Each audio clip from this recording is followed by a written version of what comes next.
Assalomu alaykum bizni kuzatuvchilar.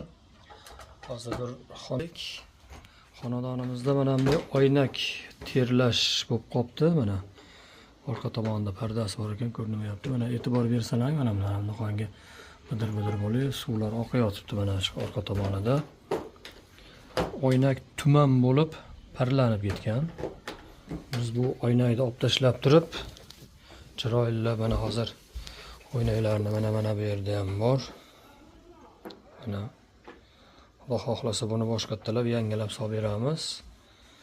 Kimga mana shunday xizmatlar kerak bo'lsa, pastdagi nomerlarga aloqaga chiqishlari mumkin. Mana e'tibor bersalar, mana oqa palasa bo'lib turibdi. Mana bu oynaklarimiz ham xuddi shunaqa edi. Mana alishtirib yangilab berdik, chiroylilab. Mana ko'rib turganlaringdek taniq turibdi. Endi Xudo xohlasa bularni ham alishtirib beramiz. Kimga shunday nimalar kerak bo'lsa telefon qilaverasizlar.